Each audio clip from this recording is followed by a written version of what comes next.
la formule du roi du fin Hassan II, le Maroc ressemble à un arbre dont les racines nourricières plongent profondément dans la terre de l'Afrique et qui respire grâce à son feuillage bruissant au vent d'Europe.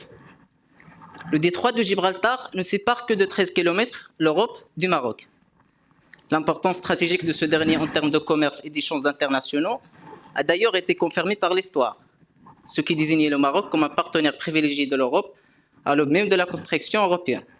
Le Maroc est allé jusqu'à demander l'adhésion à la Communauté économique européenne en 1984. Aujourd'hui, cette relation est régie par plusieurs accords.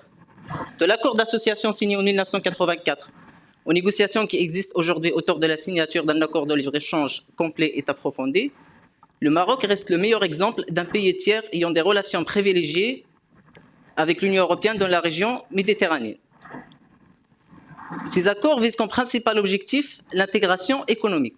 L'intégration dans le cas du Maroc, Union européenne, présente deux caractéristiques.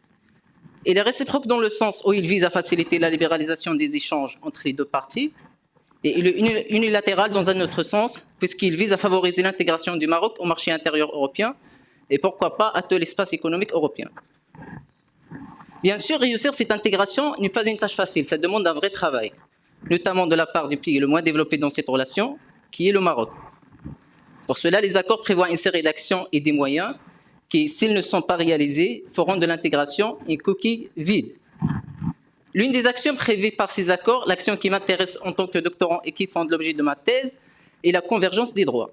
L'intégration ne pourrait pas se réaliser si les droits des deux parties sont trop différents. Et c'est logique.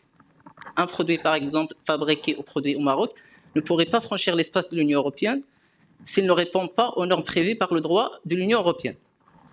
C'est pour faire face à ce problème que le Maroc devrait converger son droit avec celui de l'Union européenne.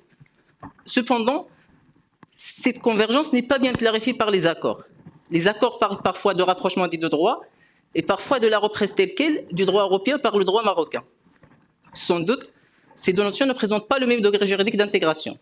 Et c'est pour cette raison qu'on a fait le choix d'utiliser le mot eurocompatibilité dans l'intitulé de cette thèse. Car au final, peu importe le rapprochement ou la reprise telle quelle, le plus important est que le droit marocain soit compatible avec le droit de l'Union européenne.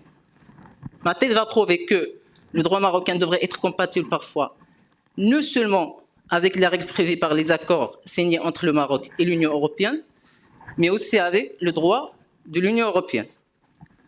Merci.